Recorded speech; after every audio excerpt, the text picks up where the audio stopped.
My name is Amanda Kessler, and the night I handed Margaret over to the district attorney was the night I reclaimed everything she thought she'd stolen: my inheritance, my dignity, and my silence. I stood beside her lakefront porch as they clicked the handcuffs on, stared her in the eyes, and whispered, "He never loved you. That's why he left everything to me. Tell me, where are you watching from? Drop your city in the comments. I want to know who's listening to this twisted ride." That night began like any other, quiet, ordinary, even comforting in a way only late October evenings in Charleston could be. The breeze had just enough bite to make me pull my cardigan tighter, and the sky was painted with that dusky pink that made me miss my father more than usual. I was sitting cross-legged on the couch, my laptop open, balancing bills and invoices when I noticed it. A letter. It sat on the edge of the table, like it had been waiting to be noticed all day. Cream envelope. My name written across the front in the crooked, unmistakable cursive that had signed every birthday card since I was 6. "Dad," I whispered, my hand reaching for it. Jake, my ex-husband, was across the room, refilling his coffee. He paused mid-pour. "Hold up, Amanda, that's not his handwriting." I stopped. My fingers hovered above the envelope. "What do you mean?" I asked. Jake crossed over slowly, his eyes narrowing as he picked up the envelope and held it beside a note my father had written me before he passed.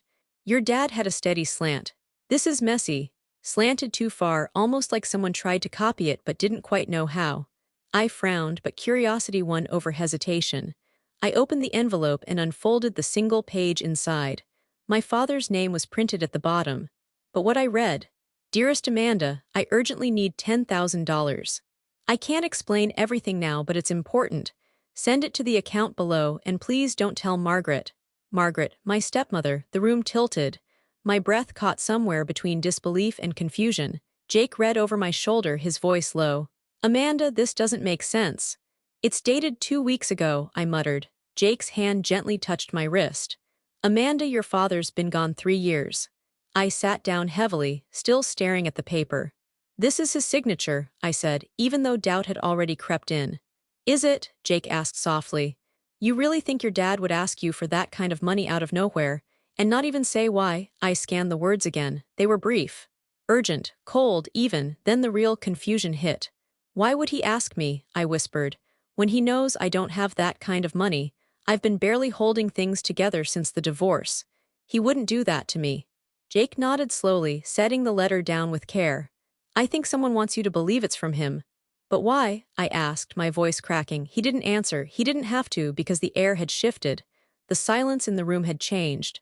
My father was gone, but this letter wanted me to believe he wasn't, that he was desperate, and that he didn't trust Margaret. I looked up at Jake, a strange chill creeping up my spine. "Do you think someone's trying to manipulate me?" Jake's jaw clenched. "Or maybe someone's trying to erase him." The sound of the clock ticking suddenly felt too loud. The warm glow from the lamp above us now felt clinical, exposing. A fake letter, a forged signature, a strange demand. It should have stopped at unsettling. But something in my gut whispered, "This is only the beginning." A week later, the autumn air had turned sharper, the kind that smelled faintly of chimney smoke and damp earth. I'd spent the morning pulling weeds along the white picket fence that lined the edge of my yard. Gardening was the only thing that kept my hands busy while my mind wrestled with everything I didn't understand. The first letter still sat in a drawer by my bed. Unanswered. Unbelieved. But it haunted me. Like a puzzle with a missing corner. Something meant to fit, but didn't. I was brushing dirt off my gloves when I noticed the red flag on my mailbox raised. Mail had already come and gone that morning. I was sure of it. Frowning, I walked toward the box. Nestled between an energy bill and an alumni newsletter was a thin envelope. No return address. No stamp. Just my name again in that same awkward, slanted handwriting. My stomach tightened. I tore it open right there on the sidewalk. This one was shorter, meaner, and it didn't pretend to be a plea. It read, "Amanda, due to your recent lack of cooperation and your refusal to provide funds as requested, you are hereby warned that legal action may be taken to revoke your claim to the estate. If you refuse to sign the attached waiver, the courts will decide. You have 10 days. RK." There was no signature, no warm sign-off, just those initials at the bottom. Attached to the back was a typed document, some kind of release form. I didn't understand most of the legalese, but a few phrases leapt out at me like they'd been written in red. Forfeit right to inheritance. Voluntary surrender of claim. In accordance with the wishes of Robert Kessler. Robert Kessler, my father. Jake, I called, voice cracking as I ran toward the porch. He'd been inside fixing a broken screen in the sunroom, but the tone of my voice must have done something, because he was already at the door when I reached it. I shoved the letter toward him with dirt-streaked gloves. Read it, read the whole thing. He took the papers, eyes scanning fast, his brow furrowed hard. Is this saying what I think it's saying? It's saying my dead father is threatening to sue me if I don't give up my inheritance, I said, my voice trembling. Jake sat down slowly on the top step of the porch, the document still in hand. Amanda, this isn't just weird anymore. This is illegal. I pulled off my gloves, letting them fall to the wooden deck. Someone is forging his name. Again, this is the second letter, I said quietly. Jake turned the paper over, looking for anything identifiable. Still no return address, no stamp either, it wasn't mailed. Which means someone put it there. I felt the weight of that thought settle heavily in my chest. Someone close enough to walk up to my house. Someone who wants me to read these alone. Jake didn't say anything for a long time. The breeze blew the loose edge of the waiver across his knee. Who would want you to sign away your inheritance? He asked finally. I shook my head slowly. Whoever wants to make sure whatever's left of my father's estate never gets to me. Jake handed the papers back, his voice low and certain now. Amanda, this is a setup. I swallowed hard. But why now? It's been 3 years since he passed. There was never a will, just Margaret and I, and then silence. Jake looked out across the street, where Mr. Calloway's dog barked through the fence at passing cars. Maybe someone's getting nervous, he said. Maybe whatever they took, they're scared it's going to come out. I sat beside him, the letter shaking slightly in my hand. Do you think it's Margaret? I asked. Jake exhaled through his nose, long and slow. She's the only one who stood to gain back then. If your dad left anything behind, she would have gotten full control. But if something new turns up, something that proves you were meant to inherit, then she'd lose it all, I finished. Neither of us said it, but we were both thinking it. She'd do whatever it took to make sure that didn't happen. Jake leaned forward, elbows on his knees. We need to find out exactly what your father left behind. Something doesn't add up here. But where would we even start? I asked, feeling suddenly small. He died at that old house in Asheville. I haven't been back since the funeral. Jake looked at me then, really looked at me. Then maybe it's time we go back. I stared at the second letter, the lie, the threat. Whoever forged it was confident, so sure I'd be scared enough to sign without question. But they didn't know me, not anymore. I'm not signing anything, I said firmly. Jake nodded. Good, because I have a feeling this rabbit hole goes deeper than just fake letters. As the wind rustled through the trees and the sky dipped toward dusk, a chill moved across my skin. Something was coming. I could feel it in my bones. And for the first time, I wasn't going to ignore it. 4 hours on the road with nothing but old radio static, the low hum of the heater, and the occasional creak of the tires against the Carolina mountain curves. I hadn't been back to Asheville in almost a decade, not since the funeral, and not willingly then either. Jake drove in silence most of the way, only speaking when he asked if I needed a coffee or a break. I didn't. The closer we got, the tighter the knot in my chest became. A strange mix of dread, sorrow, and something harder to name, maybe guilt, maybe anticipation. By the time we turned onto the gravel lane that led to my childhood home, the sky had darkened into a heavy gray, clouds like bruises over the treetops. The woods had thinned, but the air still held that familiar dampness, wet leaves, old pine, the faint scent of smoke from someone's unseen fireplace. And then it came into view. The house. Except it didn't look like a house anymore. It looked like something forgotten. A memory in wood and rust, boarded windows, peeling paint. The front steps caved slightly inward like a mouth missing teeth.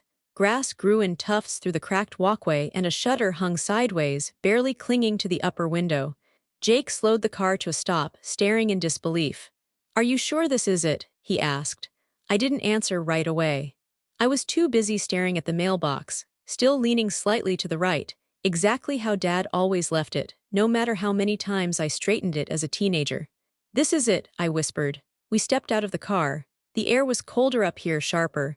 I pulled my jacket tighter, instinctively walking up the cracked path even as my boots slipped a little on the moss. Jake followed behind. Amanda, I thought Margaret still lived here. That's what I assumed, I replied. But this.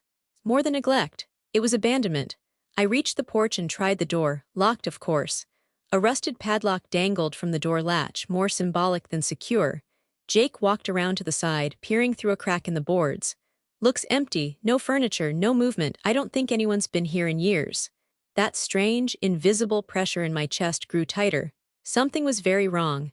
We stood there a moment longer before the voice startled us. Well, I'll be Amanda Kessler. I turned to see her, Dolores Martin. She used to sit on her porch every evening with a glass of iced tea and a novel, her beehive hairdo never once succumbing to humidity. Time had curled her frame and thinned her hair, but her sharp eyes were the same. Dolores, I stepped down from the porch, blinking at her like she'd materialized from a dream. I didn't think you'd still be here. Still kickin', she replied, adjusting her shawl. But you look like you seen a ghost. I glanced at the house behind me. I think maybe I have.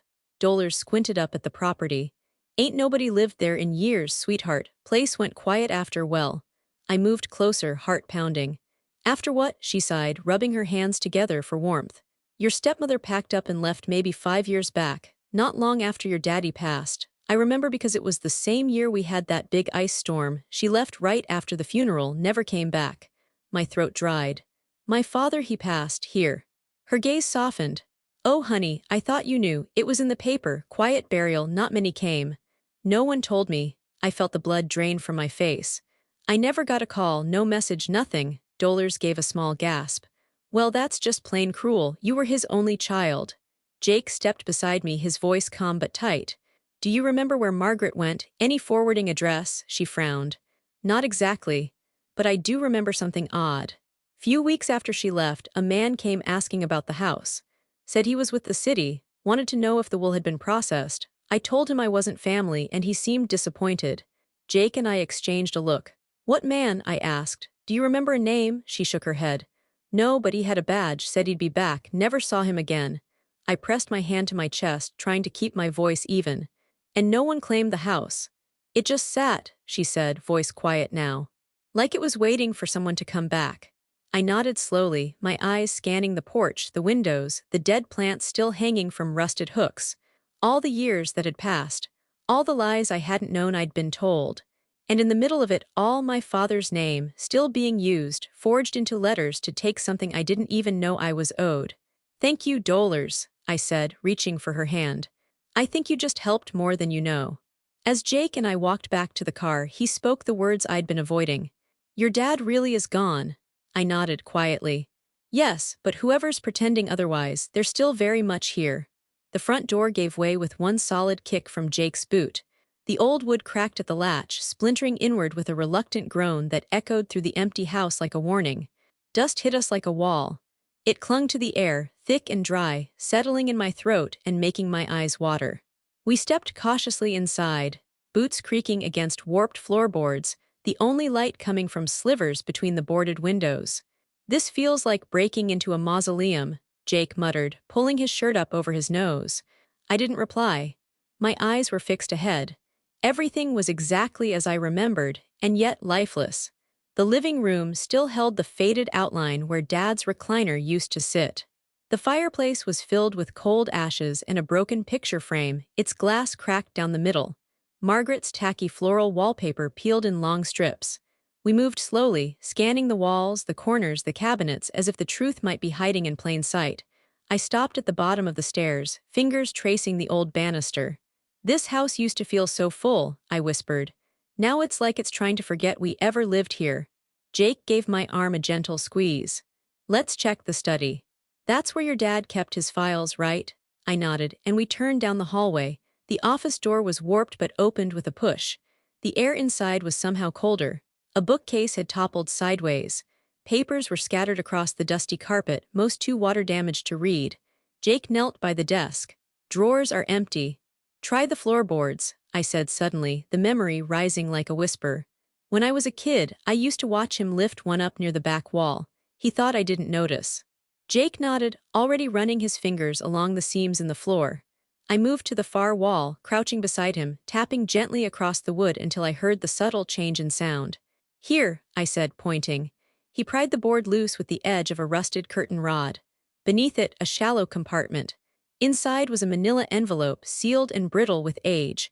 Jake held it up, his eyebrows raised. Amanda, before I could respond, a flash of red and blue light cut through the boarded windows. Then came the blare, a siren. Is that? I stood up too fast, nearly toppling over.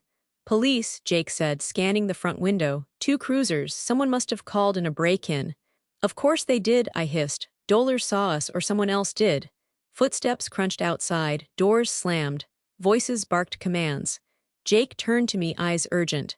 You can't be caught here, Amanda. Not with that envelope. If they find out we broke in, they'll take it as evidence. You'll never see it again. He shoved the envelope into my hands, then stood.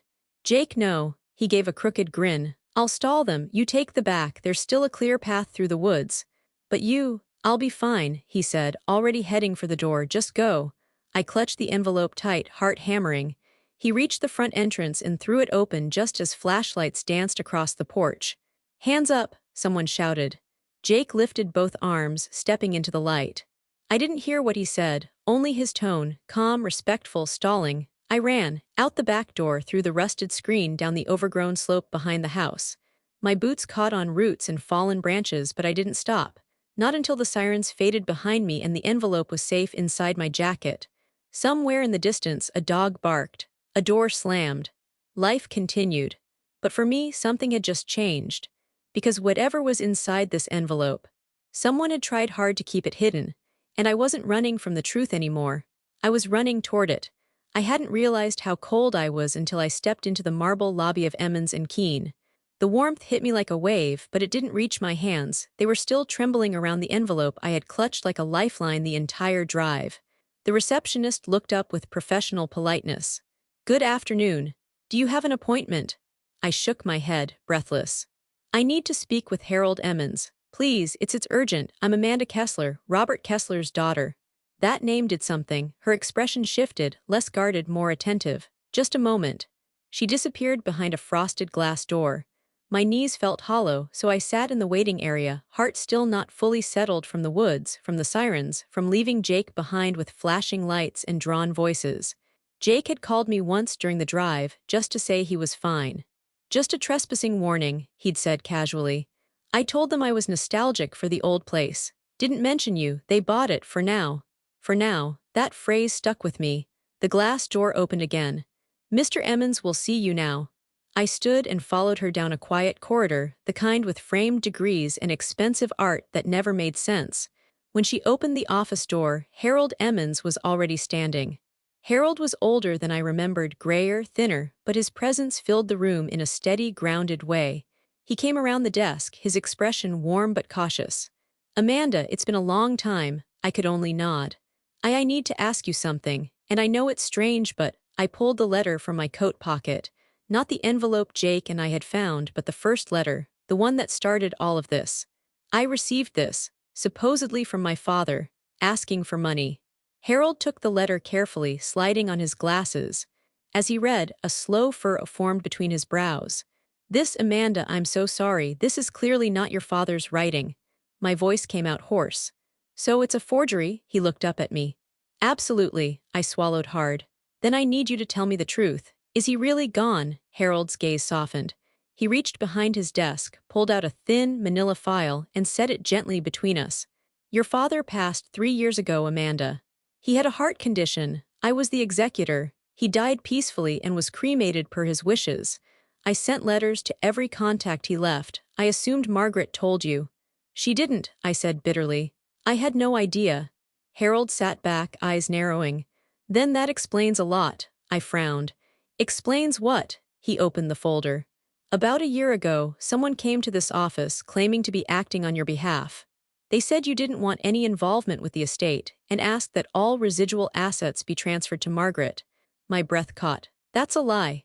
I know that now, he said, but at the time the signatures matched what I thought was yours. It was presented smoothly, even notarized. I never signed anything, I said, my voice cracking. Harold gave a slow, measured nod. Then someone has been working very hard to erase you from the picture. I sat down across from him, legs finally giving out. Why, what's left to steal? He opened another drawer and pulled out a small locked box. From his keychain, he selected a thin silver key. "There may be more than you think," he said. "Your father left something behind for you, something he asked me to hold until you came looking." I leaned in, heart pounding again for an entirely new reason. Harold turned the lock. The lock clicked open with a quiet finality, like the punctuation at the end of a sentence no one wanted to read aloud. Harold lifted the lid of the narrow black box and removed a single cream envelope. It had aged at the corners, sealed with wax that had cracked faintly. My name was written across the front in my father's unmistakable, careful cursive. Amanda, no dearest, no sweetheart, just my name, simple, stark, deliberate. Harold placed it in my hands. He left this with specific instructions. I was to give it to you if you ever came asking about him or if something unusual happened surrounding his estate. I stared at the envelope, fingers hovering over the seal like touching it too hard might cause it to vanish. "I didn't even know he was gone," I whispered, throat dry. "And now I'm holding the last thing he ever meant for me." Harold leaned forward slightly, his voice gentler. "Take your time." I broke the seal with trembling hands and unfolded the single-page letter inside. My eyes scanned the words slowly, heart thudding louder with every line. "Amanda, if you're reading this, I'm gone and I didn't get to say what I should have said long ago. There are things I did to protect you, things I didn't explain. Maybe I was wrong to stay quiet, but if someone is trying to push you away from what's rightfully yours, follow the paper trail. You'll find the rest at Guardian Safe and Trust Bank in Atlanta, Box 2482. I've listed it in your name. Only you, trust what you know, not what you're told." Dad tucked behind the letter was a deposit slip. My name printed next to the box number. The bank's logo shimmered faintly in silver ink. Jake had been right, someone was getting nervous. Someone knew this box existed. I read the letter again, slower this time, tracing each word. Every syllable sounded like him. There was no question, it was his voice, his guilt, his warning. Harold waited, eyes never leaving my face. "May I?" I nodded and handed him the paper. He read it with careful attention, then let out a low breath. "This changes things." "I just don't understand," I said. "Why would he hide this from me? Why didn't he just call me, tell me in person?" Harold closed the lid of the lockbox, thoughtful. "Maybe he couldn't. You said Margaret didn't tell you about his death. Is it possible she was controlling access to him near the end?" That theory settled heavily in my gut. I remembered missed calls that never rang. Letters I sent with no reply. Visits postponed, her excuses always reasonable, always rehearsed. "She always said he was tired," I murmured. "Or resting, or not feeling well enough to talk." Harold nodded. "Then maybe this was his only way to reach you, quietly, carefully."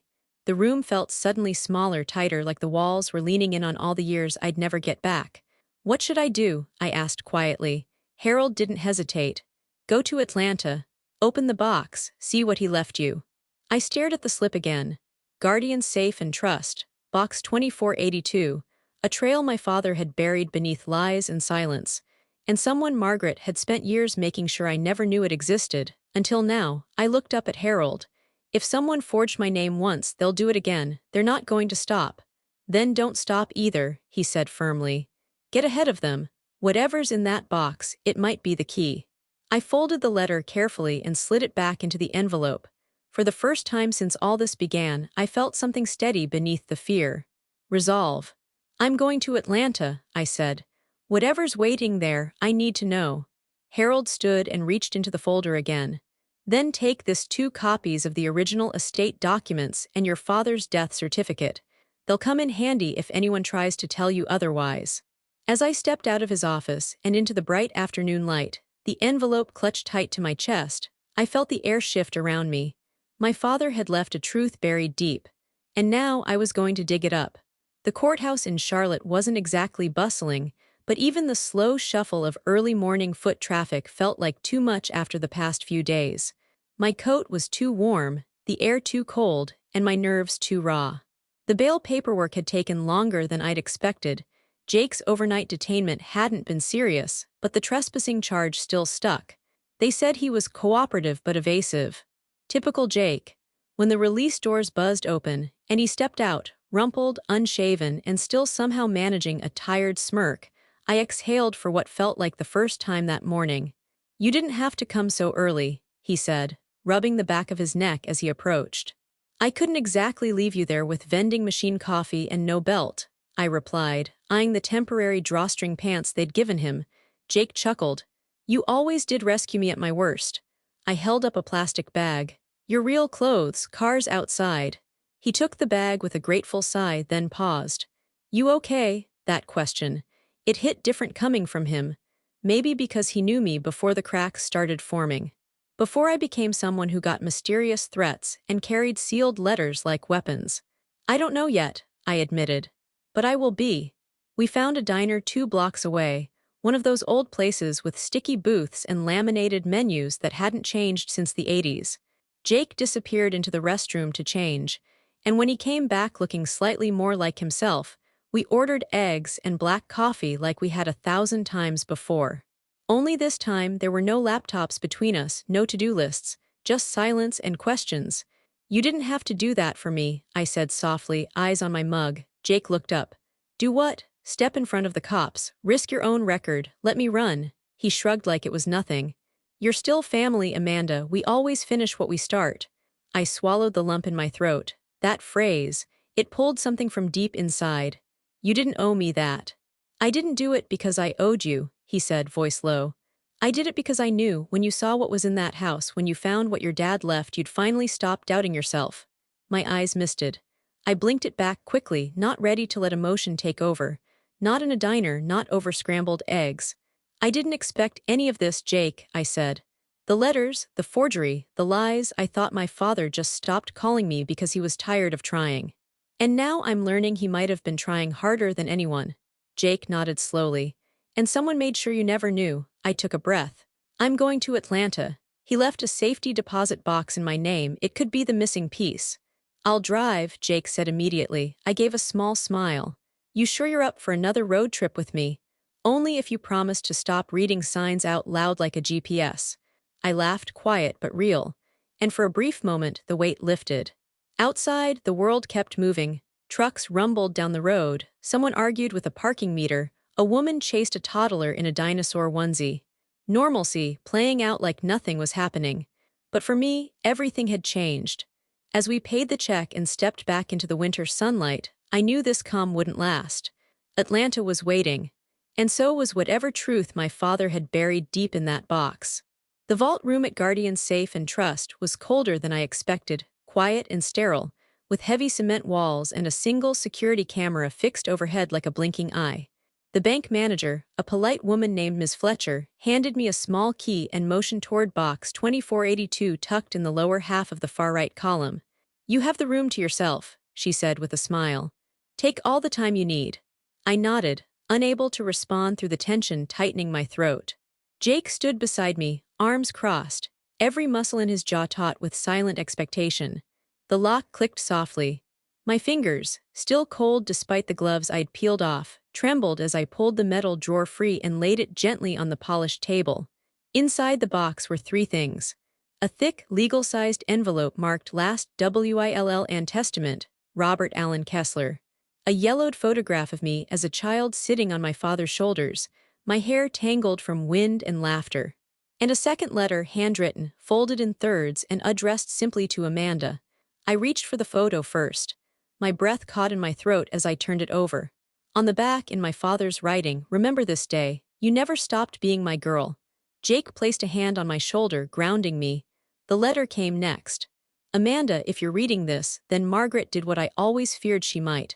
I failed to protect you from her bitterness, and I live with that regret every day. I let her convince me to stay quiet. I let her turn my silence into a weapon against you. You deserved better than that. You deserved the truth. The enclosed will supersedes anything Margaret may try to produce. I updated it after she began pressuring me to exclude you, quietly and without her knowledge. This copy is legal and notarized, kept safe in your name. My estate, whatever is left of it, belongs to you. Not because of guilt, but because it's yours.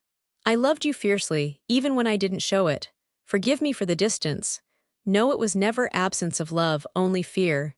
Dad tears blurred the final words as I clutched the letter to my chest. I couldn't speak. I couldn't breathe. The confirmation was too much and not enough at once. He had tried. He'd known. And he'd been scared of her too. I reached for the will, carefully opening the seal.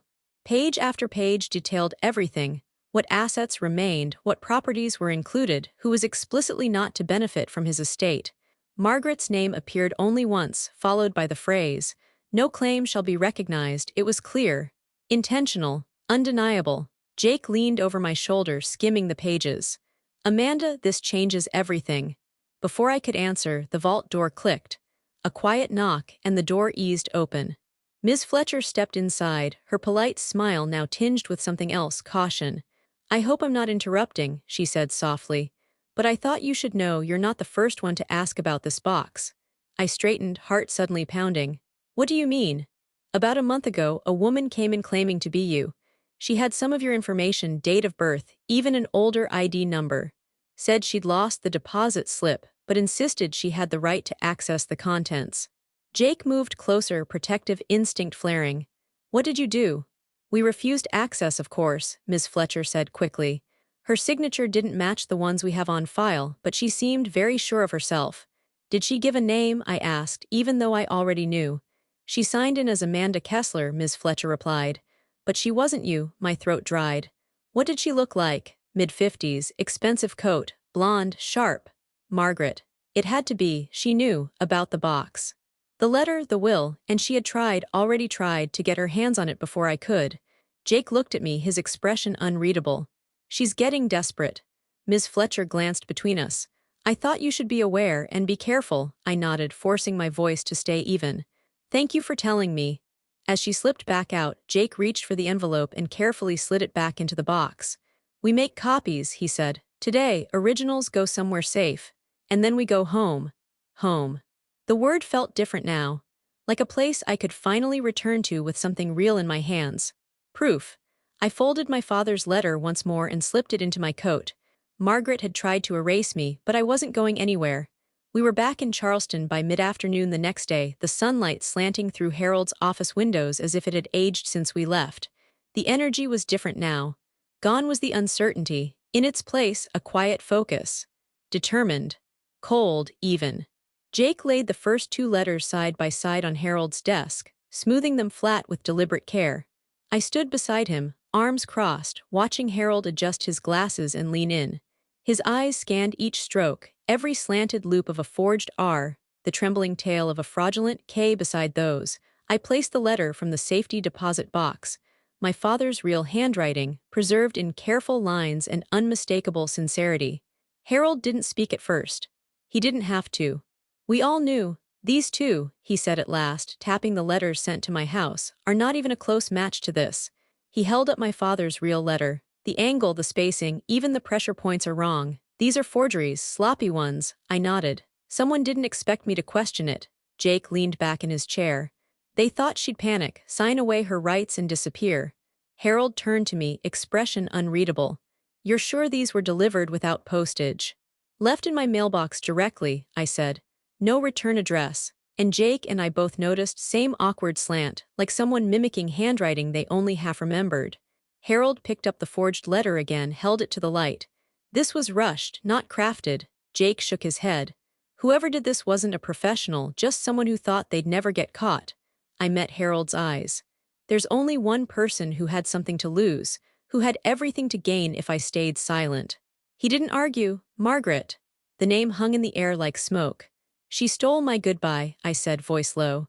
"She buried him quietly, rewrote the ending, and made sure I never saw the real will. She forged letters, lied to a bank, tried to impersonate me." Harold's lips pressed into a thin line. "I can confirm that this will, the one from the deposit box, is legally valid. I'll get copies notarized and submit them to probate court. But that's just the start." Jake nodded. "She's not going to walk away from this." Harold hesitated. Then, like he'd been waiting for the right moment, he reached into his desk drawer and pulled out a yellow legal pad. "I started digging after our last meeting. I wanted to be sure before I said anything," he said. "Amanda, I found her." I straightened. "Where?" "She's still in South Carolina," Harold replied. "Beaufort County. A small gated community near the lake. Expensive, private. She changed her last name back to her maiden name, Kavanaugh, but it's her." Jake leaned forward, interest sharp. "How sure are you?" "Very," Harold said. Same birth date, same old tax ID, she's still cashing in some of your father's pension benefits through a discretionary trust, illegally I might add. A pulse of heat spread through my chest. It wasn't anger, it was clarity. She didn't just try to erase me, I said slowly. She tried to be me. Jake's eyes narrowed. If she's still cashing anything tied to your father's estate, and the will proves you're the rightful heir, then she's committed fraud, Harold finished. And we now have evidence to prove it. Silence settled over the room. This wasn't just about grief anymore. It was theft. It was deception. It was criminal. She left a trail, I said, and I'm going to follow it all the way to her front door. Harold nodded solemnly. I've already drafted a letter to the prosecutor's office. When you're ready, we'll file everything. Jake looked over at me, voice quieter now. You sure you want to do this? I turned toward the window, watching the light reflect off the glass like a mirror to everything I'd been forced to uncover. No, I said honestly, but I have to. Margaret had counted on my silence. Now she'd hear my voice, loud and legal. The walls of the prosecutor's office were beige. That bland, bureaucratic beige that made everything inside feel hushed and official. I sat in a hard chair outside the assistant district attorney's office, my purse in my lap, the manila folder clutched like a weapon. Inside were copies of everything. The will, my father's letter, the forged documents, the bank statement from Atlanta, and Harold's legal summary. Every page was a page of truth. A receptionist with a tight bun called out, "Amanda Kessler." I stood, legs steadier than I expected, and followed her past glass-walled rooms filled with quiet urgency. Then the door to Ada Simmons' office opened, and I stepped inside.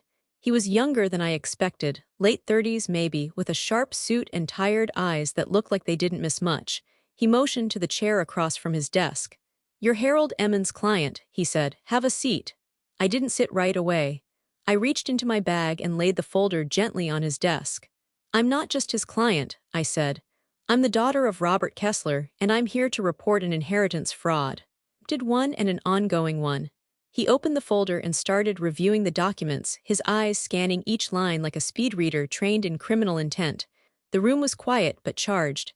After a long pause, he looked up. "This is a lot." "I know." He held up the first forged letter. "This handwriting doesn't match the verified one from the will." "Because it's fake," I said. "She Margaret Kavanaugh wrote it, or had someone do it for her. And this second letter, this was the threat." I nodded. "Left in my mailbox. No stamp, no postmark, just intimidation." Simmons opened the bank statement and narrowed his eyes at the notes from Guardian Safe and Trust.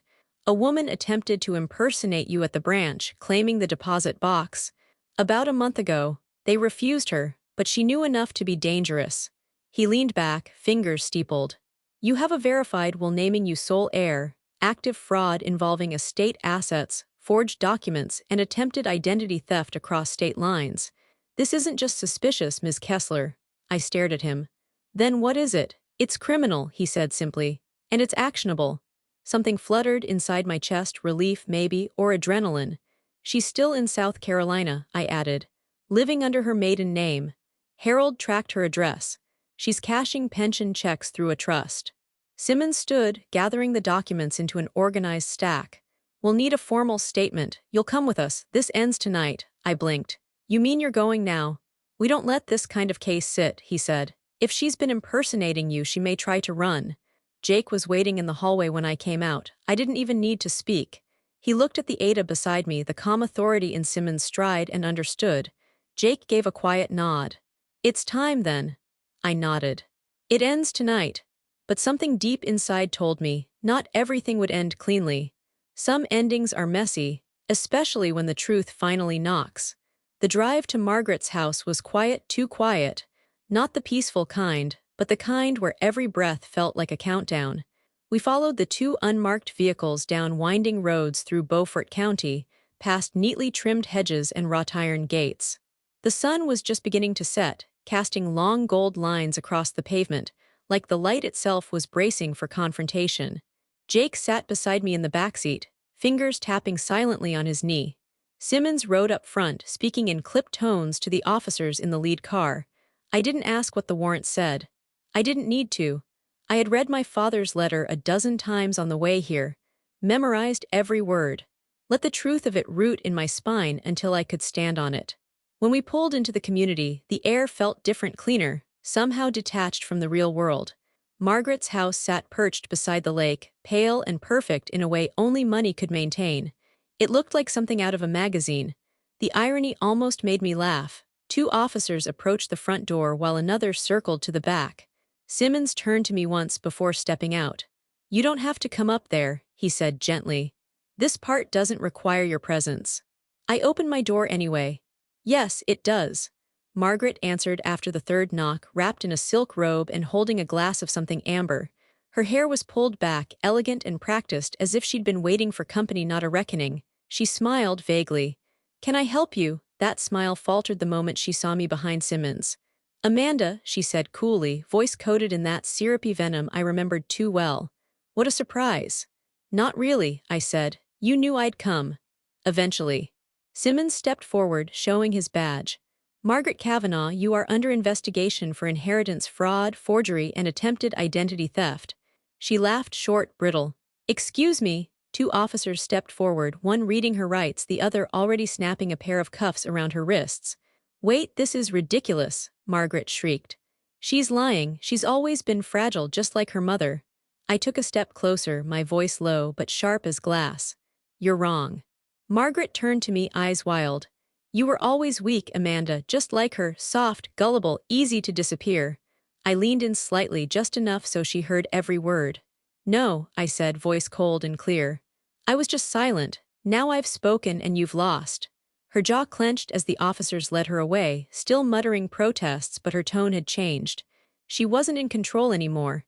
And for the first time in years, I was. I turned to Jake, who stood quietly on the porch, watching it all unfold. He gave a small nod, the kind that said, "You did it." The sky behind the lake burned gold, casting everything in a kind of bittersweet glow. The kind that comes not with peace, but with closure. I didn't feel triumphant. I felt real. I felt seen. And somewhere, if he was watching, I hoped my father knew I'd finally heard him. Loud and clear. The cemetery was quiet, the way my father would have liked it. No fuss, no crowd, just the hum of wind weaving through bare branches and the distant trickle of a creek beyond the fence line. I parked under an old oak tree, its shadow stretching across the gravel path like an arm guiding me forward. I hadn't been here since I found out the truth, since I knew this grave existed. The headstone was modest.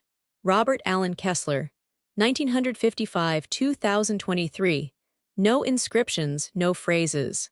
Just his name and the date someone else had chosen to etch into stone.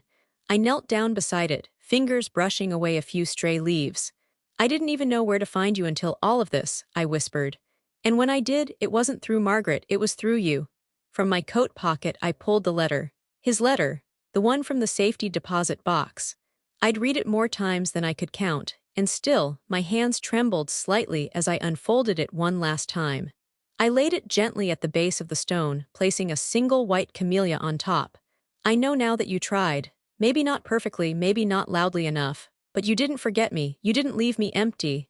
The ache in my chest wasn't anger anymore. It was something softer, grief uncoiled from its tightest grip. "You let her twist things. You let her make silence look like distance. But in the end, you gave me something no one else could, the truth." I sat there for a long time, letting the silence settle around me like a blanket. No phone calls, no legal forms, no forged letters, just me and him, and everything in between us that finally felt named. When I stood to leave, I gave the stone one last glance, a faint smile tugging at the edge of my mouth. I found my voice, "Dad." And with that, I turned toward the path and walked away, lighter, clearer, changed. The house looks nothing like it did the day we broke in. Gone are the boarded windows, the sagging steps, the echo of abandonment. In their place, wide front windows that catch morning light, a wraparound porch painted a warm gray, and a front door the color of dried lavender. I kept the mailbox leaning a little crooked. Some things, I think, are better left unchanged. It took months to restore the house in Asheville, but it became something more than a project. It became a mission. A reclaiming. Now it smells of books and brewed coffee and fresh pine. It hums with voices, gentle, raw, honest. Every month, I host a small group of women in the sunroom-turned-writing den, where we sit in a circle with pens, journals, and stories we've carried too long in silence. We talk about grief, about betrayal, about the strange ways families can wound us with smiles and silence. And we write. Not because it fixes everything, but because it reveals everything. This morning, the porch is quiet. The fall leaves rustle gently against the railing, and Jake sits beside me, balancing his mug on the armrest like he always used to. He comes by sometimes, not to fix things, not to rewind time, just to sit, to be. I glance at him, then out toward the woods beyond the fence. You know, I say softly, I used to think justice meant someone paying for what they did. Jake sips his coffee and nods. And now I think it's something quieter, like claiming your voice, living without fear. Telling the truth, even if no one believes it right away. He gives a thoughtful hum. Sounds like a full circle ending. I smile faintly. Maybe, or maybe just a beginning, he chuckles. You always were the dramatic one, I nudge his arm. And you always said you liked that about me. The trees sway gently as if agreeing, their branches moving with the wind, soft but cert. And in the quiet I feel it, not victory, not revenge, just dignity, settled and still, exactly where it belongs. That was the end of my story. I keep thinking about the moment Jake stepped in front of the police so I could escape with the envelope. He didn't hesitate, didn't ask questions, just acted. Did he do the right thing, or was that crossing a line for someone no longer bound by marriage? Let me know in the comments. And if this story pulled you in even a little, don't forget to like and subscribe so we can keep uncovering the truths we're told to forget.